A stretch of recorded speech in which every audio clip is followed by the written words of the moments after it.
this party started because I got a lot to get done today. I was at a track meet yesterday, and Oh, really? some How'd that things go? I'm planning on didn't. Oh man, it's again it's South Florida. These are where the athletes are. These are where the Hmm. athletes are. Yeah. That and then one of my students had a birthday party, so it was a full day, an absolute full day yesterday. All right, so yeah, let's get this started. Okay. We here, we back. Aswand Cruickshank here, your one and only Move Swiftly speaker here for another live stream Saturday. A live stream Sunday, excuse me. We have had some incredible guests, and today is no different. The reason I'm so excited about this guest is because as I turn on the TV, I see folk like JJ Redick, I see folk like Jay Williams, I see folk like Jay Bayless, I see the Duke alums dominating the sports media world. And every time I think about Duke, every time I see the colors, I think about my guy Danny Parker, man. And in many ways, his story debunks this myth that you got to be a football player from the age of 7. You're talking about someone who didn't start playing football until he was a junior. I mean, I remember you back when the cornrow days, man, and you used to, fight for Melo, and Melo's better than LeBron. Then now them boys are retired. Now we're talking retirement. That didn't age well. I'm telling you, dog. Like, but still, just seeing the retirement and seeing how much things have grown since then, and how much we used to just argue about them things, and now on this side of life, where we're giving advice, we're trying to just help the next college athlete through what's going on, man. Pleasure to have you on. Pleasure to have you as a neighbor these days, and just bring you on. How things? How are things? Yeah, That's the question. appreciate you having me, brother. I mean, life is good. No complaints here. Um, it's funny. So me and my wife, we just moved down to the South Florida area about 2 months ago now. Obviously, we're both from the DMV area. All our family is up there, so she really took a leap of faith in following me down here. But she's a wonderful wife, so she supports me in everything that I do. But Mm-hmm. obviously, some hesitations on her part with that, especially with the newborn, right? But I think it took about a week down here. I think our first week down here, there was like a snowstorm back home, and she was getting all the videos of people shoveling snow and putting on Right. their bubble jackets, and meanwhile we're walking on the beach pier. So it didn't take her long to look at me and say, "Yeah, I think I like Florida." It's a nice So decision. yeah. And I've been here for about 6 years now, and people in Florida are tired of hearing me say that. The ones that have grown up here, and I'm like looking at the sunset, I'm just enjoying it. They're like, "Yo, Aswin, you gotta stop. You gotta stop." I'm like, "You don't understand where I grew up. This is Right. lovely. We're in the middle of Yeah. winter, and I'm in shorts. I'm just chilling. I can say this, but you can't. But I love the bikinis, and I love the Cuban women.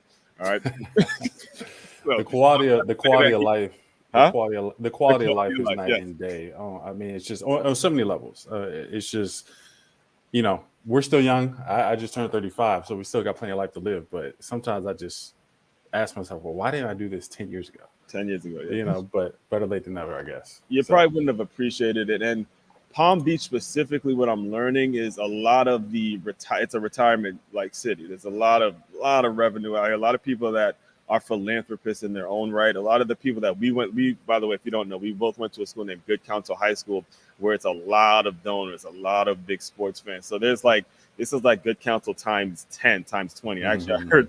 I heard there's a cat named Cam Hart who plays at Notre Dame now. And he was like, he came from Good Counsel. He goes, Notre Dame is like Good Counsel on steroids. Like the same type of environment, the same type Yeah. of people in terms of Catholic school, but just really big in the sports. So, to get things started, what are you up to these days? How do you describe yourself? I know you're no longer an athlete. What are you doing these days? We'll get into your athlete experience, but just to give some perspective. Well, we're always athletes, right? We Well, don't ever. true statement, man. I do my 10Ks, I do my 5Ks these days. So that is Yeah. actually a true statement. We are always athletes mentally. Yeah, as far as what I'm up to, obviously I already mentioned the family. So Mhm. starting off with a young family. My wife and I have been married now for about 18 months. You have a little Congratulations. 4 month old, our firstborn. We already mentioned the move down to Palm Beach for my job. So I've been in the mortgage industry, mortgage banking, since 2012. So pretty much since I graduated out of college. Hmm. So that's obviously been a blessing to have found a career that's proven to be so long-standing and prosperous and presented so many wonderful opportunities for my family. So, but yeah, I mean, my life is pretty simple. The thing I've come to find is as an adult is that the more simple you keep things, the better. So outside of family, and work, that's pretty much where life is at right now. So we're trying to discover this new South Florida territory, get ourselves acclimated. Hmm. But we're loving it so far. So that's pretty much where my life is at this point. Love that, love that. So let's get into the your experience as an athlete, because you were one of the guys that, man, geez, you could tell like from jump you were gonna be an athlete. The thing is with me though, I kind of considered you a basketball guy, and I'm just going off the first impression because I don't know if we started talking until it was must have been our sophomore year when you had strength class with us and all that, and it was us. Yeah, we were JV players. We were the JV players talking, and Hmm. like I felt it in you. It's like, man, this dude might actually be a football guy because you said it's the best sport to watch. So you go from there, and then you get on the gridiron your junior year, and we're doing stockyards, and there's this guy named Drew Glossner who used to just talk so much shit, so much shit.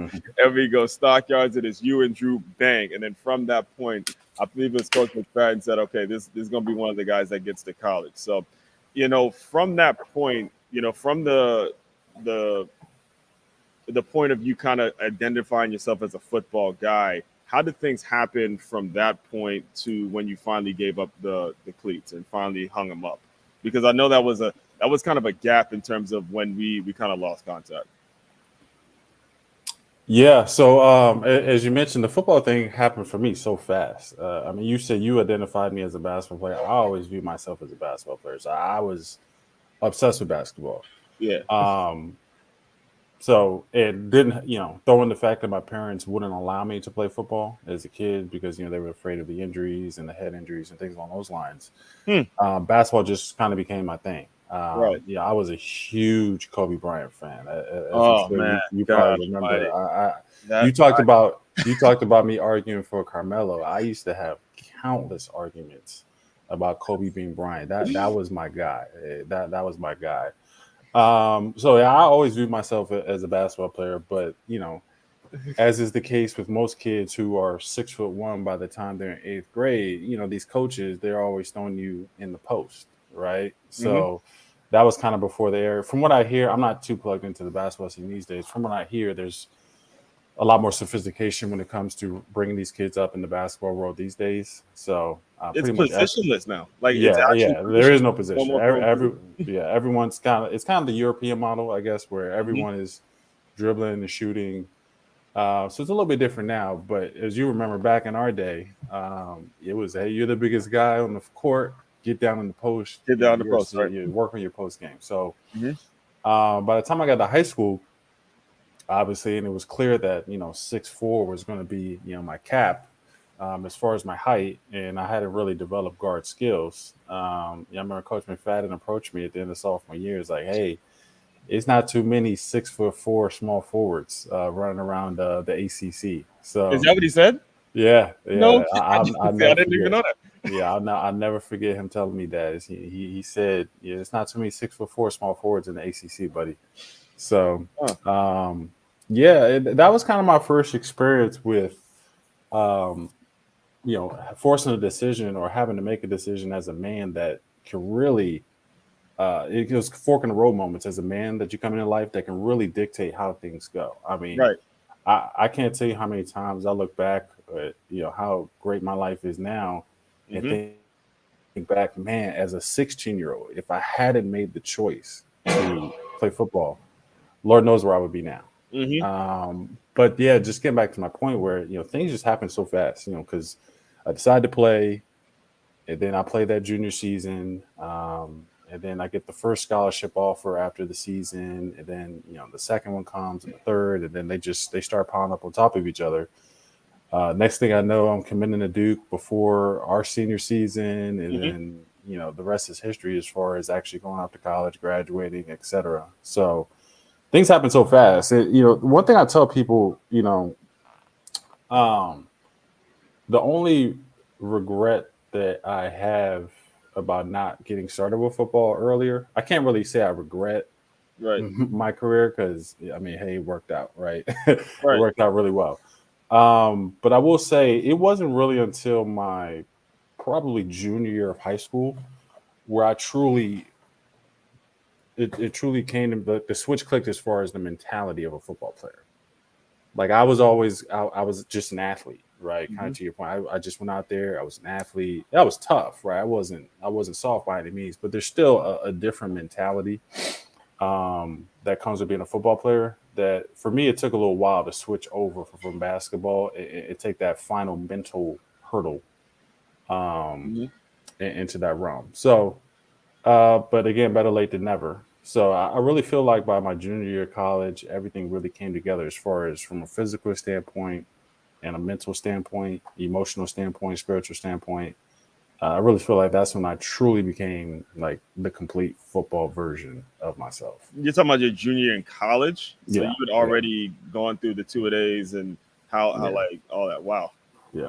that's crazy. I didn't even know that. And there's a couple points I want to make sure we emphasize for the listeners. Is number one, good counsel basketball was not good counsel football. There was not the amount of coaching the in terms of the it wasn't Oak Hill. We'll just say it like that. It wasn't Oak Hill. It wasn't Montrose. It wasn't DeMatha. When it came to the school, to the sport that we were known for, it was our football and our girls sports. But in terms of the basketball, they had just, if I'm not mistaken, Mike Hibbs was just becoming the coach, and there was a lot of different Well, if things. you remember, we had like three coaches Yeah, it was within all like over the place, right, right, 6 months. So like the coach that had recruited me, I forget the gentleman's name, to good counsel.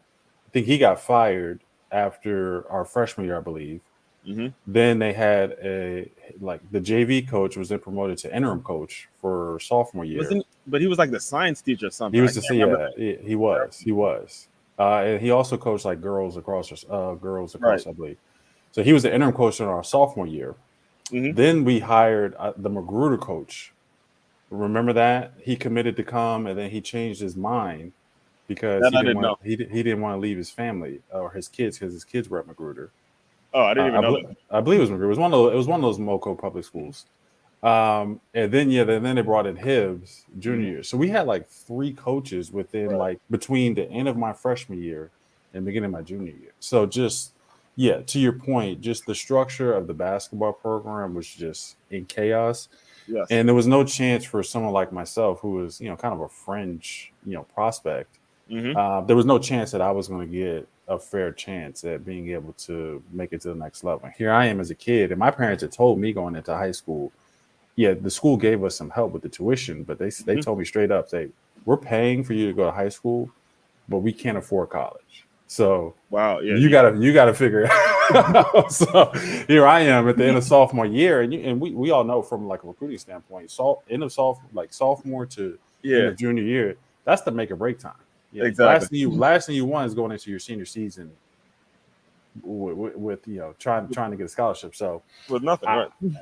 I knew I had to do something, right? So hmm I really made the move out of desperation, to be honest with you. But hey, sometimes It in worked life, out. those are when you make the best decisions. Yeah, and that's why again, a lot of things get said about whether it's Coach McFadden or whether it's Coach. I mean, they did what they had to do in terms of making sure we were exposed to, like, we had the most amount of exposure. A lot of people looked at us. I mean, the work that they were doing is like they don't understand the good counsel that they have now is not the good counsel that it is without the people like McFadden, who was aggressively looking for prospects, constantly just on the grind, just making sure. I mean, I think even Jordan Clark was getting letters from football, and he never even played football. Yeah, That's how yeah, much just the brand in itself was grown during that time. And that's what I like to tell people now is, like, I get it's great we're on ESPN every single year, but in terms of the groundwork and how a lot of people that work towards that, it was really something special, man. Really something special to be a part of. So what I'm curious now though is when you got to Duke, what were the major challenges? Because I remember you being a UNC guy, man. I remember you you were that was your. Whoa. I mean, You I can't don't know if I'm be allowed to say it releasing. now, Yeah, but you can't be saying things like that, man. I don't know if people knew that about you then. But I remember there was some, especially during this time of year where it's March Madness coming up. So like, Yeah. talk to me about your experience at Duke. It was awesome. It was awesome, man. That's one of the best Obviously, I decisions. mean, he Yeah. converted. Yeah, you're right. I did grow up a UNC basketball fan. I mean, you know how the '90s were, man. Those '90s I UNC was. teams with Yeah, Vince Smith. Carter, Antoine Jameson, Ed Cota. Remember Julius Peppers was Oh, coming off the you bench. reminded me of him actually. Yeah, I think that was Yeah, Julius yeah. Peppers. So there were a lot of UNC basketball fans in the '90s, so I don't think I was alone there. But it's funny you say that because you mentioned Jay Williams earlier. Mm-hmm. The Jay Williams teams at Duke, I used to secretly root for them because I love that team, like the Jay Williams. I think Shane Battier, Yes. Carswell, I think was on that team. So yeah. There's a lot of Duke, there's a lot of Duke fans that went to get counted too, like some diehard Duke fans out there. Yeah. I remember when I announced that I was going there, it was like the floodgates open as far as it's like with Duke fans all over the place. They were every time I see JJ Redick on TV, I think about them guys now. From Debo to Colin Stevens, the whole crew. I'm like, every time that was their boy. I would secretly just say JJ Redick's overrated just to piss off those white boys, just to piss them off. I didn't think he was overrated, but I would say it just to piss them off. JJ is probably my favorite college basketball player of all time. JJ Redick? Yeah. I used to love JJ. I'm the guy that will always love the guy that was hated. I think Kobe, JJ Redick, anybody that the masses hated, I was a fan of. And we're from Maryland, guys. So there was my sister went there. There was some nasty things being said about him at those games. I mean, just things you don't say to a human being. Just nasty. What's funny though is that Maryland viewed like the Duke thing as a rivalry. Then I went down to Duke and no one cared about University of Maryland. I was like, we don't care about Maryland. We care about the Triangle. We care about UNC and NC State, Wake Forest. We don't care about Maryland. Right. But your original. So how was Duke? Yeah, Duke was awesome, man. It was and it's funny because I actually didn't want to go to Duke originally. So just a funny story. I never forget. So when it came time because I wanted to commit before our senior season started, just because I didn't want the distractions of dealing with recruiting. So my family and I, we sat down and we had a conversation like, all right, so what you're going to do is you're going to come up with your top 5. And then we'll sit down as a family and we'll go through the pros and cons of each university and make a decision as a family. So I made my list. Duke wasn't on my top 5. Yeah. See, these are things I didn't even know. Yeah. So Duke wasn't on my top 5 list. So I sit down and I go over the list with my dad. And my dad's like, where's Duke? He suggested that. Yeah. And funny story. And Coach Bill O'Brien, he was the offensive coordinator at Duke at the time. He had come down and spent some good time with my dad. He came over to my dad's house. Like the one that's at Boston College now? I don't know where he is now, but he went. He was the guy who was the head coach with the Texans. He just took over. He's with Boston College. Yeah, he was with the Patriots, and now he just took the head job at Boston College. So speaking of the Patriots, fast forward signing day. Of that next year, he took the Patriots offensive coordinator job the day after signing day, but he actually was the offensive coordinator at Duke when you committed, and it came down and visited my family. Had a really nice chat with my parents. So my dad is like, well, "Where's Duke on your list? Like, we can't just ignore Duke. Like, it's too good of a school." Right. So he added Duke to the list, and I knew once he added Duke to the list that's where I was going. Right. And I met your father, man. That was a great guy. Yeah. So that just goes to show you the value and the importance of having a good support system and a good family. As a young man trying to figure things out, because I mean, fast forward now, and I'm 35, and I look back, and it's probably one of the most important decisions of my life. As important as it was for me to make the decision to play football, then going to Duke and having that experience there. Was just once again another life-changing choice. Well, let's bring that current, because I didn't even know that about Coach O'Brien. Nowadays, you got kids nowadays who would be in a situation like that. They lose their offensive coordinator or their position coach. All of a sudden, they're jumping in the transfer portal. All of a sudden, they're wanting money. They wanting the bag before they commit and all that kind of stuff. Do you think Yeah. the current rules would have changed your decision or swayed your decision in any way? I don't think so, because I don't think my family would have allowed me to take Mm-hmm. that type of position. And you know, so on that topic there of just kind of Yeah, the go. current state on the current state of things, I think two things can be true. And if you're a nuanced person who's able to have thoughtful, educated, reasonable conversations, you can acknowledge two things can be true at the same time. It can be true that players should have always been making money Mm-hmm. because it's a multi-billion-dollar business and they are the product. And we can also, on the other hand, acknowledge that the current system is not structured well. It was not implemented well. Mm-hmm. Two things can be true at the same time. So I'm not a fan of the ability for kids to learn so early in life or get used to so early in life the mentality of when things aren't going my way, I can just take my ball and go home and Mm-hmm. leave, because that's not how life works, right? But if Exactly. you've been getting away with that in your teenage years and then your early 20s, when Mm-hmm. you get out into the real world, you're gonna think that you can still operate under those Right. same rules. When the Right. reality is that, yeah, did it suck that your offensive coordinator that recruited you to a school left? But hey, yeah, life sucks, Right. right? Mm-hmm. Yeah, I'll never forget my college coach, David Cutliff. I mean, he had Oh a man, ton I of. used to watch a lot of his videos, man. I mean, Great. At I least don't. from my I'm not. perspective, I was the fan. I just watched him from what they saw on TV, but I'm getting the inside information. So go ahead. Yeah, I'm not sure what Coach Scott is doing now since he Uh-huh. retired from coaching, but motivational speaking would be a hell of a career. He could have been a hell of a motivational speaker, like Oh Tony yeah. Robbins level. Yeah. So I'll never forget one time he went off into this diatribe about, one day, guys, you're gonna wake up and like your house is gonna be on fire, your wife is gonna be mad, your babies are gonna be hungry, and it's all gonna be on you just to figure out and make it happen. And that always stuck with me as far as, yeah, I mean, that's life, especially as a man, Mm-hmm. right? Is you're gonna have to roll with the punches, you're gonna have to get knocked down, get back up, and figure it out. No one's going to save you.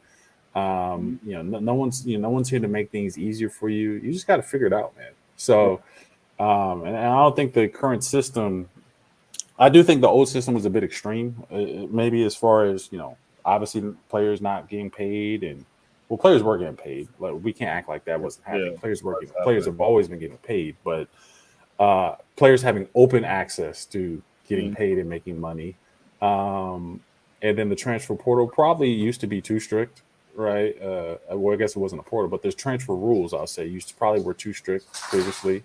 Exactly. But now everything's just going to the other extreme. And unfortunately, that's kind of the world that we live in these days, where so many people try to live in the extremes.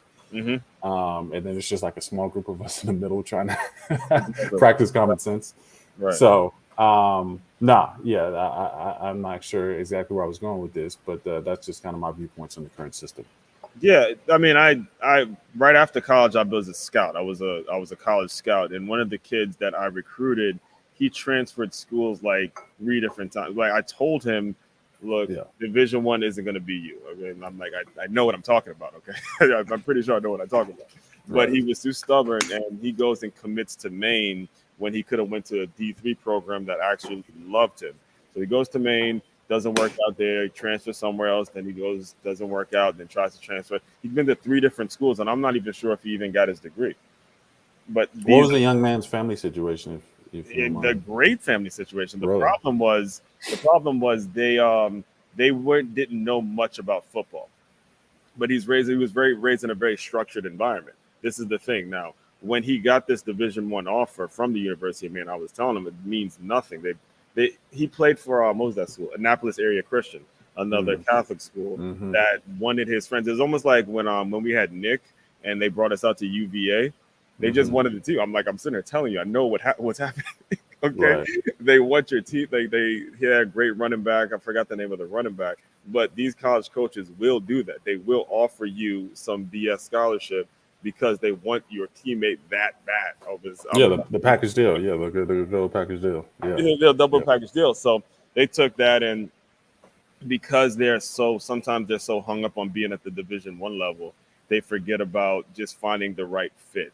Just finding the right fit. So uh, when it comes to something that you said about the extremes, if you were being in the situation you are in, where you've played multiple sports and you've been at a place like Duke, if you were running things, what would you think is a step to at least fix it or go into the right direction, at least move into the right direction? Like if I was the college football czar.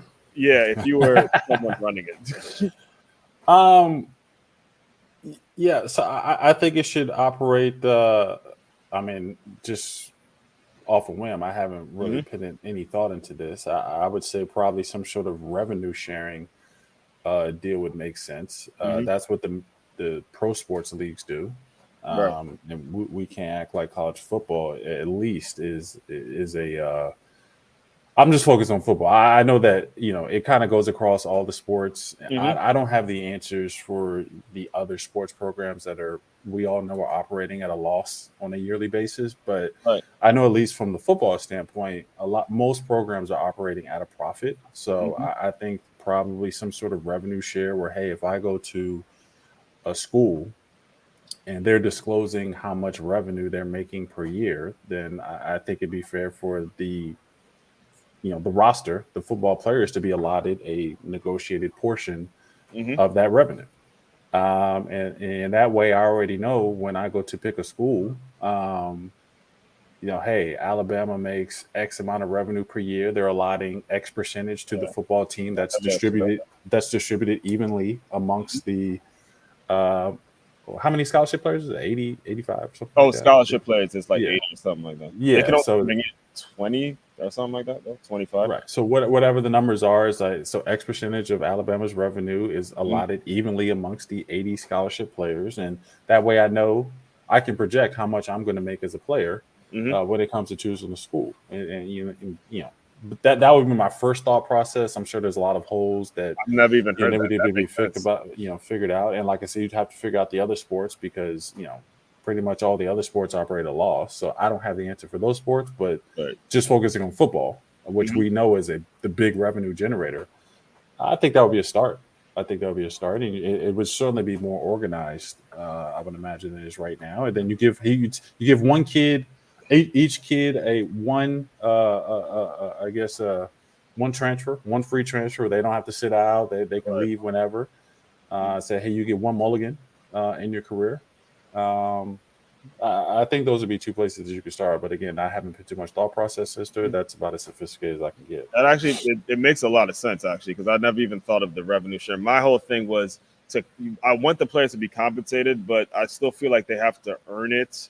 And they shouldn't have access to it until they go to a certain amount of classes. They shouldn't be able to just have it without graduating. They shouldn't be that guy that's skipping class and not doing what they have to do and just going and getting paid. Like I think it Yeah, was. you could tie you could tie what I'm saying, and again, these are the type of things that will come up as you think more into it. Like I Right. said, just come thinking off a whim. You could tie their revenue share with, hey, like you said, GPA is got to be GPA got to be X there. percentage, and you can't miss certain amount of you can't just go AWOL on the program or something Hmm. like that. I mean, you can tie it to different things as far as, hey, this is what you need to qualify for your Right. percentage of the Right. pie. But I mean, all the current system is right now is just a cop out for the NCAA not to have to share revenue with the players. Let's be real. They didn't want the players to get a portion of the pie, so they just said, Hmm. "Well, we'll just let you go out and earn your own money outside of our system." Hmm. And you have the chaos that you have now. So Because they're going to keep what's already coming in for themselves. Wow. for sure. I listen. I tell you guys every Sunday we get factual stuff here. We keep it all the way 100. That's a strong statement, man. I love that you broke it down like that, because this is something a lot of parents don't understand, and they're walking into these conversations, they're walking into these recruiting situations thinking that they know all this, and bringing people like you on just to share some insight is really really huge. So one of the things I know we're running short on time though. One of the things I do want to ask you though is what do you like? What's next for you? Where do you kind of see things going from here in terms of not just your athletic, your former athletic playing career, but just in life in general? Go back and talk to the former Danny. Go back and talk to the former Danny a little bit and just kind of give some words of encouragement to the next athlete coming up. Wow. Man, it's tough. The system now is just so much different from when we were coming up. It's almost night and day. So let me ask you, because you're a lot more plugged into the current recruiting world than I am. Mm-hmm. What do you see as like the biggest differences between when we were coming up and what these kids are dealing with now? Something called reclassification. Like I was now that was always a thing. Like it wasn't as popular, right? But it wasn't as popular. Yeah, because I remember like the OJ Mayo. You remember OJ Mayo was like 3 years older than.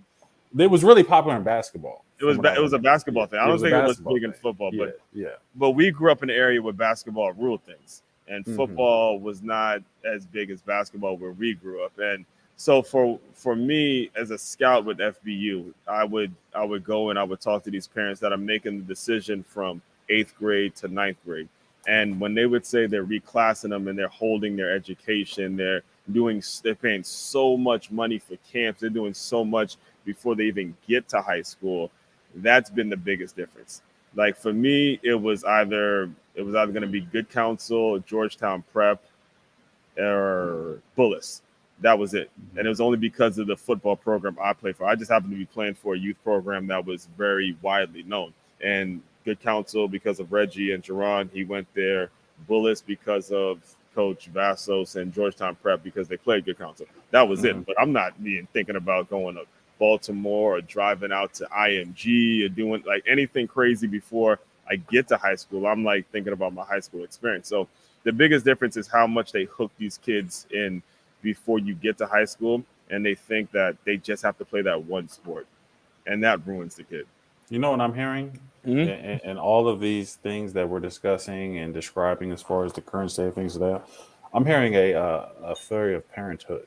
That's what I'm hearing. The parents are the ones who are failing. In that situation that you mentioned, it sounds like there's too many parents out here that are trying to, like you said, specialize their kids, get them hooked into one sport, get them on the fastest track to the bag.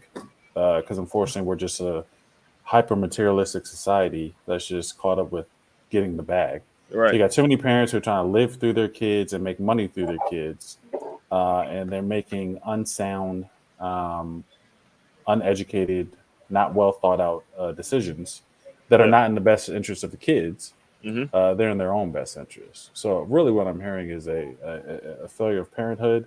So I'm not even sure if we need to come up with an answer for the kids. I think we need to come up with a message to families and parents, on how to not do what's in their own best interest and try to live through their kids. But that's factual. That's probably a much longer, larger conversation. It's a day-to-day thing. I can go on a tangent with that. At the current moment, I teach. I'm around these parents every day. I see it every single day. And if I was to start that conversation, I'd keep you on here for another hour when it comes to what they spend their money on, what they prioritize, where they're at. And we're talking K through 5. So I can only imagine what's happening, when it comes to the high school. And I coached high school. I coached at Blake actually for 2 seasons. And it was even worse there in terms of the parents. And we as the coaches are probably the only positive male influences that they saw throughout the entire day. And not to turn this into a too large of a discussion, but again, if you look at all the problems that we face right now in society, I really think it comes down to the failure of 2 institutions, and that's the family and the church. Those 2 institutions have really rotted, I would say, particularly during our lifetimes. It probably goes back beyond that is when the deterioration really started, but I would say the failure of those institutions has definitely let down our current generations for sure. Yeah, we gotta chop it up. We gotta chop it up face to face, man. I'm hitting here having like I'm getting goosebumps, man. I'm ready to because it's so true. I never thought about like though I've never broken it down into those two specific institutions, family and the church. What we accept from our families, how much we accept the whole, you know, be like with wedlock or not even being married with the kid, how much we just accept that versus Yeah. and then the church. I remember that I would just had this conversation 2 days ago with a colleague when it comes to Christ Fellowship Church. Apparently, there was a funeral and he's promoting the church and he's not really doing it through the word. So there's so much we got to get into. But, you know, man, And there's hours. those two institutions have actually been replaced with politics and sports. If you really think about it, if you really want to break it down. Mm-hmm. But yeah, we'll definitely save that because that's a deep conversation. It is. And I'm definitely looking forward to getting because I obviously have plenty of thoughts myself Uh-huh. on that topic. I'm interested to hear your thoughts as well. But that's definitely a topic that we'll have to dive deep into here Right, right, in the right. near future. Right, but see where we're like this happens. I tell people all the time it's gonna be a 30-minute conversation, but it's always gonna go further and further and further because of the guests I have on, just great people. So with all that, everyone that's tuning in, or if you're listening to this on the replay, appreciate you tuning in. Make sure you submit your questions throughout the week. I'm gonna be here every single Sunday. Gonna be a different guest every single Sunday. In fact, next week it's gonna be an actual college athlete from Butler University that's coming on to answer your questions as well. So make sure you stay tuned. Everything is going to be available on d1transfer.com. Everyone out there, you guys continue to move swiftly. We will talk more soon. Oh, well, first of all, Dave, do you want to anything you want to say to say to the folks before we officially wrap up? I'll give you the last word. No, thanks for having me, man. It was great chopping up with you. Looking forward to doing this again very soon. All right. Again, I'll do the this is my outro every time I finish a video. Fellow teammates, continue to move swiftly. We will talk more soon. Later. In the stream.